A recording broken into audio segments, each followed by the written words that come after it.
Ladies and gentlemen, boys and girls, children of all ages, welcome back to the Wrestle Plug podcast. I am your host, Aeron Nix, and it is time to discuss All Elite Wrestling, AEW Dynamite. Dynamite!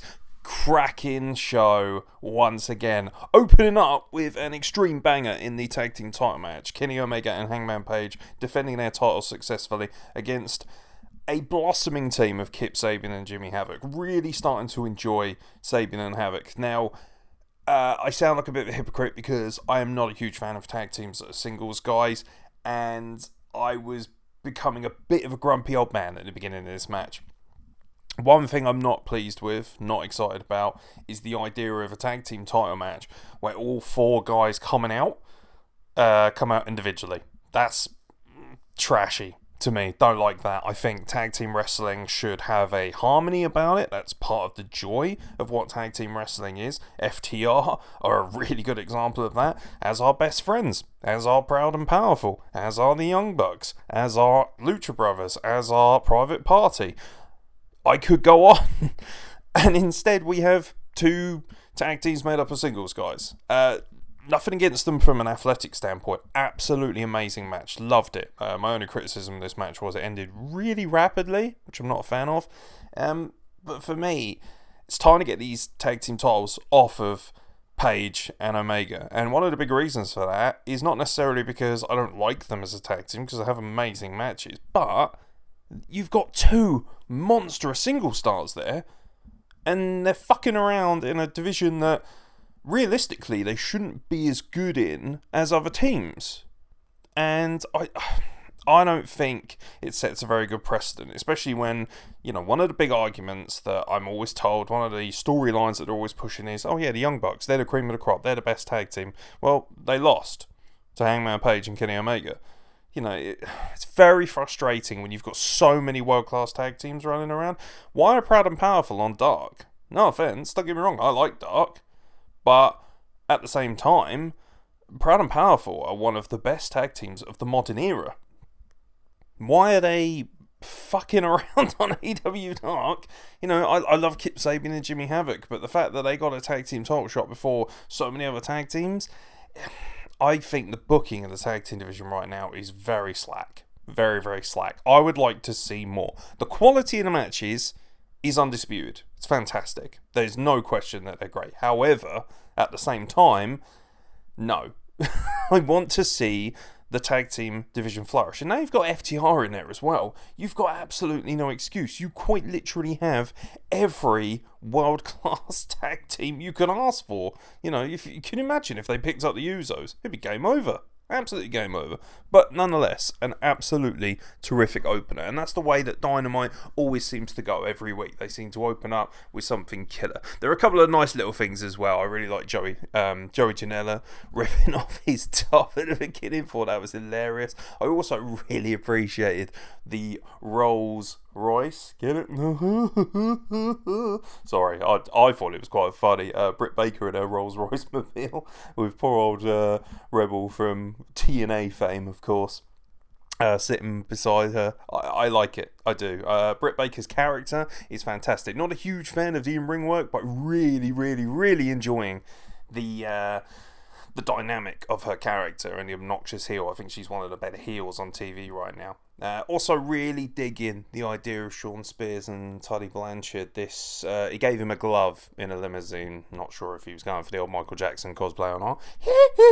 But ultimately, it works for me. I really love the promo that Tully Blanchard cut. I haven't had a chance to speak about it yet. I thought it was an absolute killer. You might have seen it. It dropped a couple of days ago on social media. Him really lambasting and ferociously dressing down Sean Spears. I thought it was absolutely killer. Really loved it.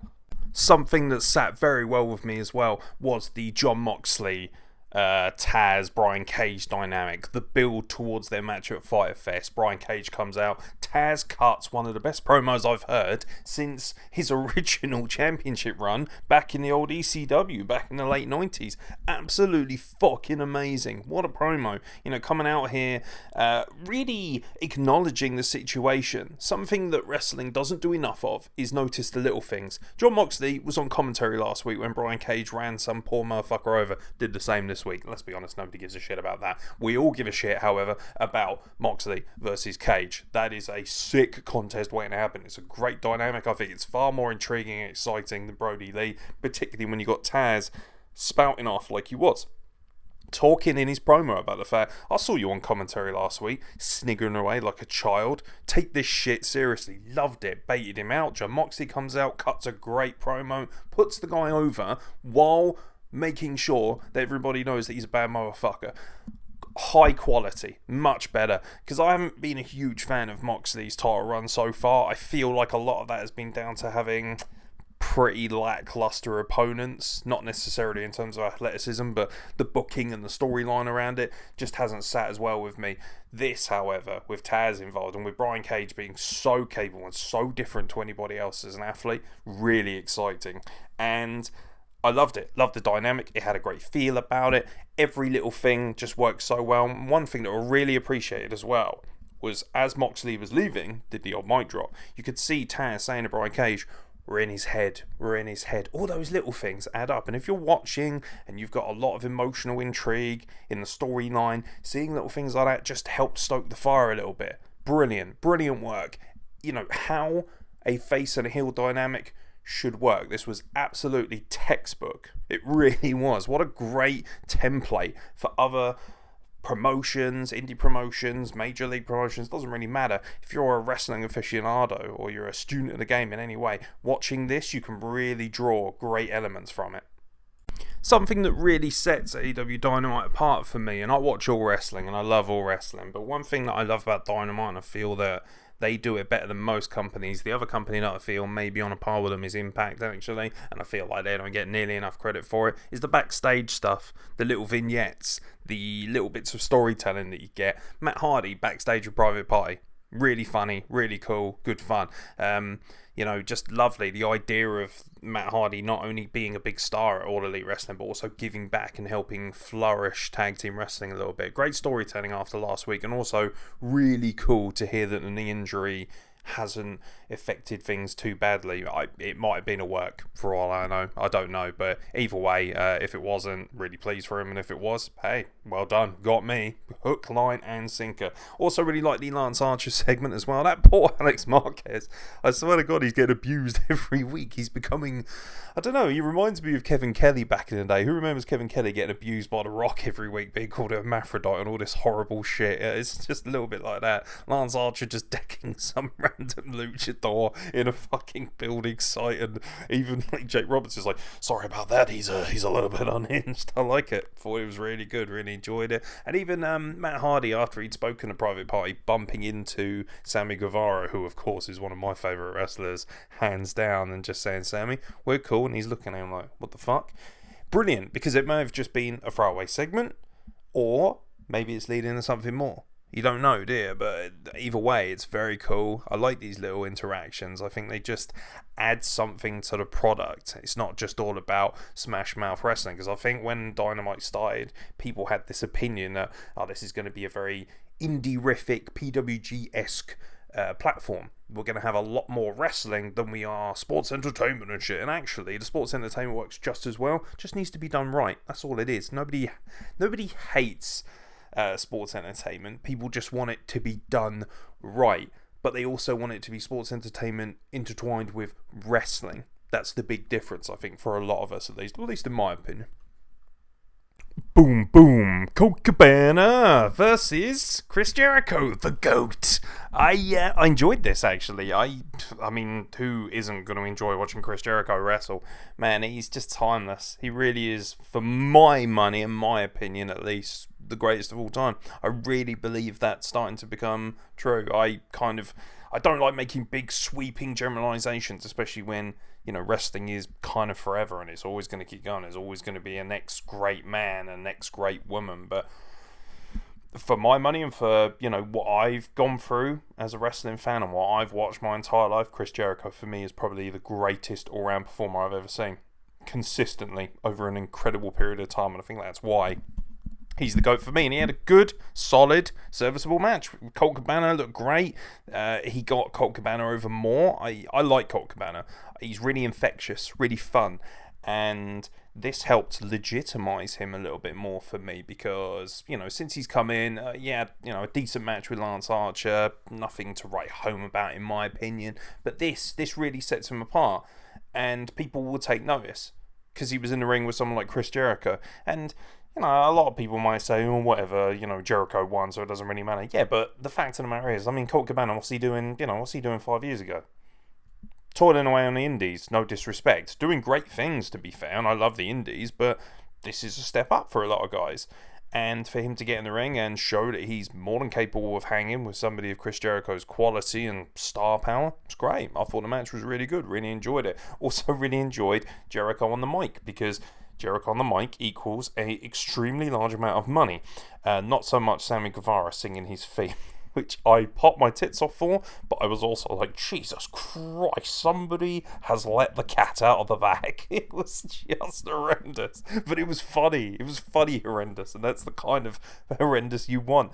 I just loved everything that, sat around this segment. It all works so well. Jericho calling out Tyson, calling him the baddest man on the planet. Where is he? He's not here. Knowing full well he's clearly not here. Then getting Orange Cassidy come down, who is, he's very much Marmite. You either love or hate him. I'm one of the very few people who kind of sits in the middle. I love Orange Cassidy, the gimmick. Not so much Orange Cassidy, the in-ring worker. Not because he can't work, because he's phenomenal. I just don't like the way his matches are planned out all the time. It's just not my cup of tea. But I'm not an old man yelling at a cloud.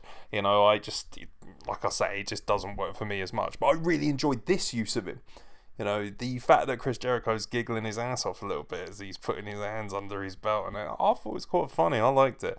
And him rolling out the ring and then best friends kind of picking him up, looking after him like he's there, almost like he's kind of like their weird love child that they look after. I think it's fun. I do. I enjoy it. I can get a little bit annoyed sometimes. For instance, I had some very, strong opinions about Pac versus Orange Cassidy and what that match meant. But hey, overall, can't really complain. Really enjoyed this. Everything worked. It was entertaining. It was fun.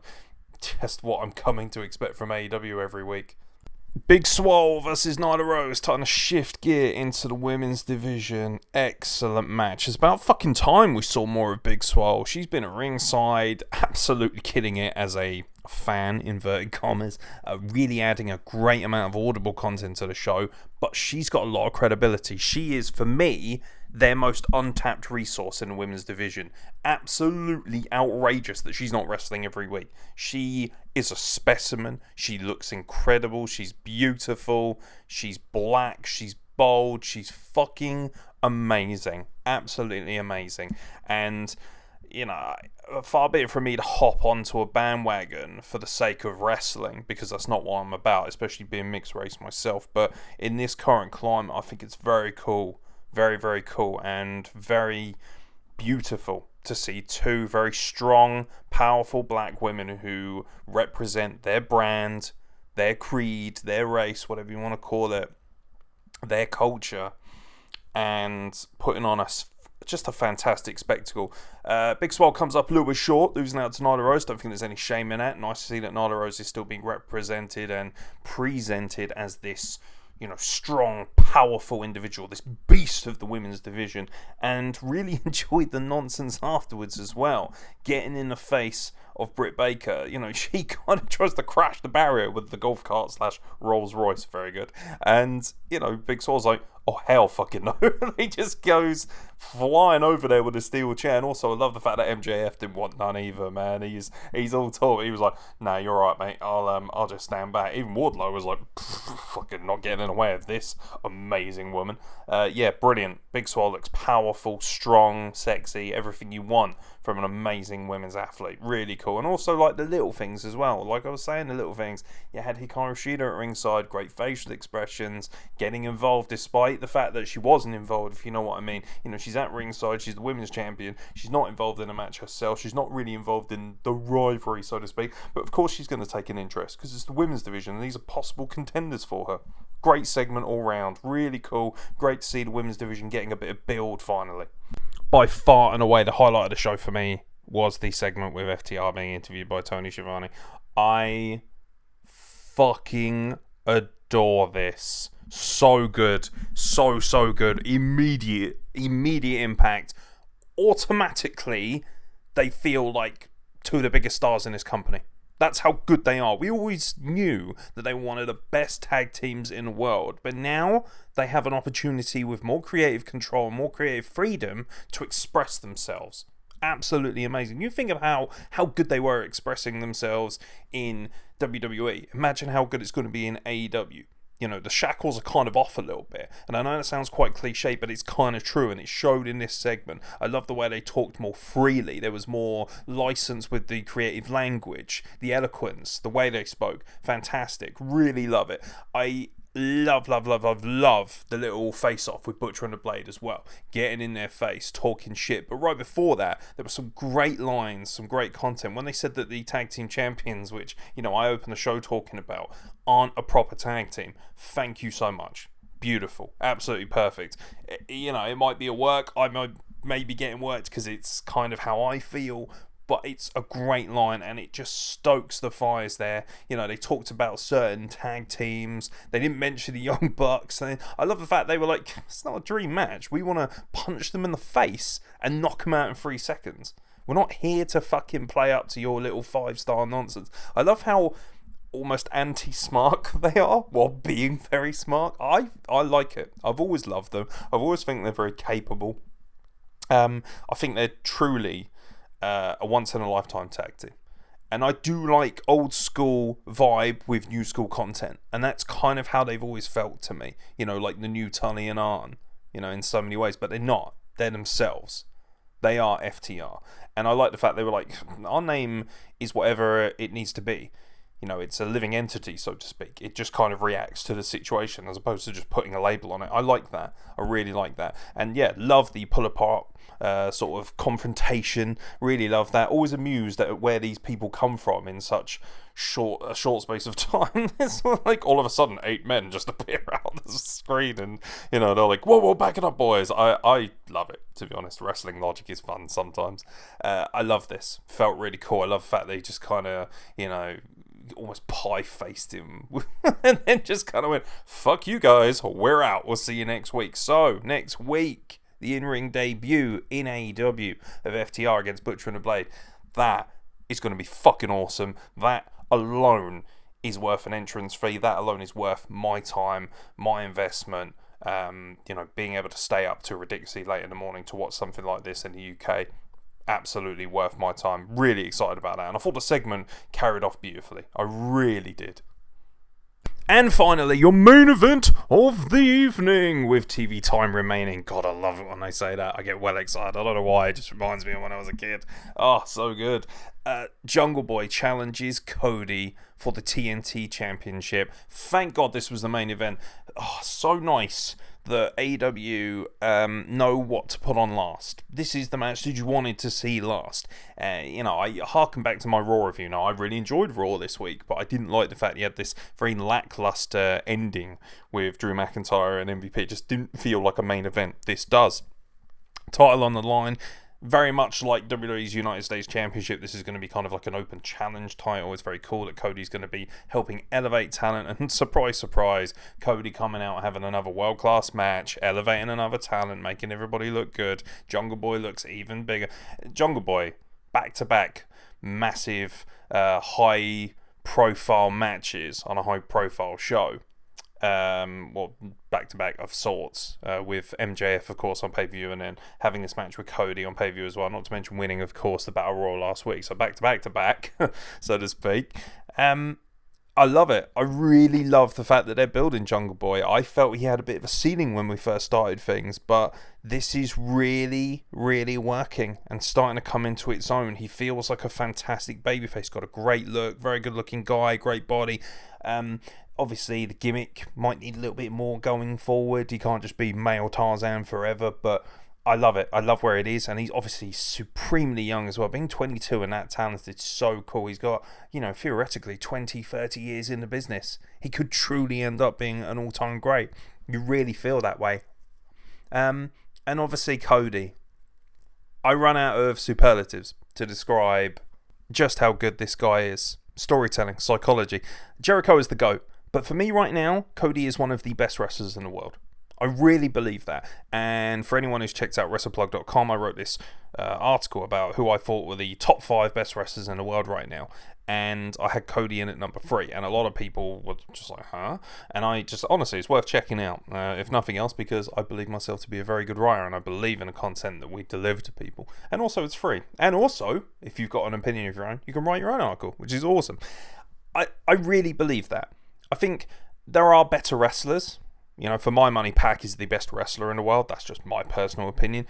But that being said, Cody, when I think about the level of work and what he's done for TV, I'm honestly trying to think of anyone who has done more for the business as a whole than Cody has in the last, shall we say, 6 months to a year. He's had 5-star matches. He's had high caliber matches. I think it's phenomenal. And this match was great because not only did it involve 2 wonderful wrestlers, but you also had great psychology. MJF baiting Jungle Boy at ringside was great. Right before the break as well, some really cool spots. There was this wonderful moment where Cody caught him out of midair and just lobbed him into the crowd, into the guns. Thought it was great stuff. The only thing that I didn't like, I know it was a bit obvious, but the fact that Cody sort of took the opportunity to blade himself while MJF was drawing away with Jungle Boy. I have no problem with blood, but at the same time, didn't feel like this match needed it. But that being said, he carries it off well. Great psychology. And, from a wrestling standpoint, this match was phenomenal. And I appreciate the fact that it was really aggressive. We got to see a different side because these are 2 very likeable guys. So the story told was, yeah, they are good guys, but this is about the TNT Championship. This is about the main event. Making this belt feel prestigious, feel honourable, as this is the belt that people will see defended more often than the AEW World Heavyweight Championship, which will just be defended on the occasional Dynamite and mostly pay-per-view. So this is the belt that will, as it should be, very much like the Intercontinental Championship did so many years ago. So the fact that this match really helped immediately signify the validity and the strength of what the TNT Championship will represent. I don't care if the belt doesn't look amazing to you all. Who gives a shit? First of all, it doesn't look terrible at all. Red strap's always great. It's absolutely fine. Is it finished? No. They've even come out, I believe, and said it's not finished. So, for fuck's sake, just a little bit of patience. It's what the belt represents, and the person carrying it, what they do to help elevate that belt and themselves. That's what's important.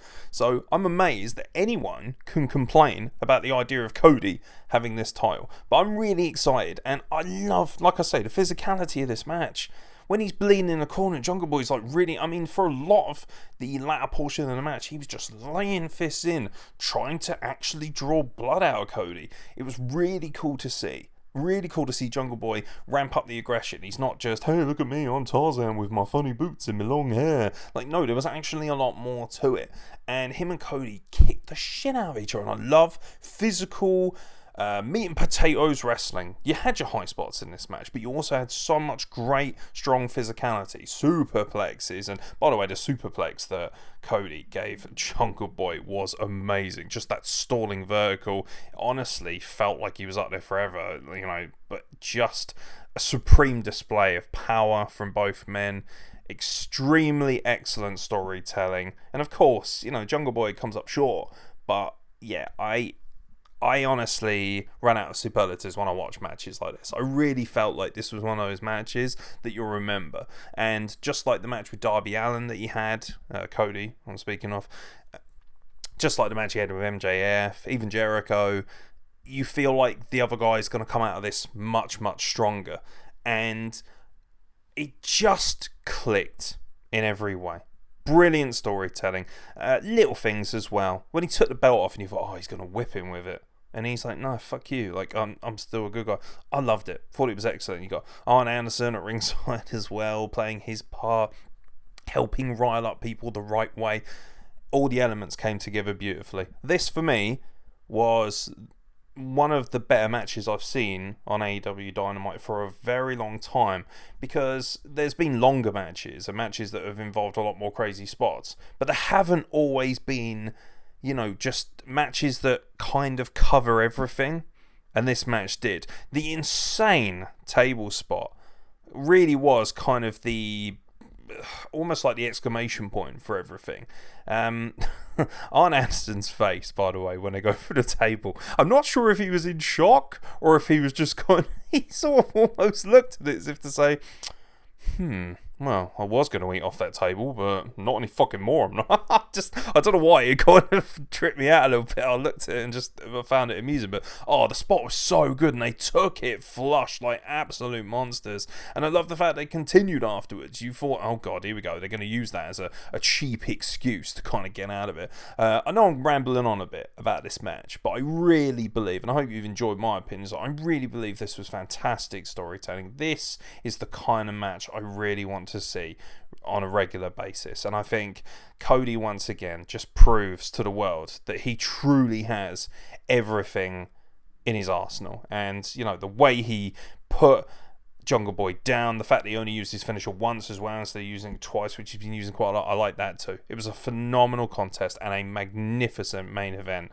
I thought Dynamite was amazing, and I love the show of respect as well. Having Jurassic Express in the ring, having the Natural Nightmares, the Nightmare Collective in the ring, it just was wonderful. I loved it. I really got a sense of emotion and pride from watching this. What a fantastic... It felt like a pay-per-view ending, you know, with the pyro going off and both of their arms being held up. An amazing AEW Dynamite. And I'd love to know what you guys think as well. You can leave a comment below. You can like and share this video however you please. It would be great to have more subscribers, more people joining in and getting on board with what we're trying to do here. We're trying to provide as much content in difficult times for all of you. Please look after yourselves. Please stay safe. If you need any support during this period, particularly people from the black culture, if you need support, if we can help in any way by escalating and elevating your voice, making sure that more people know about your strife, please do not hesitate to contact us. And if you need links, education, places you can donate to help the cause,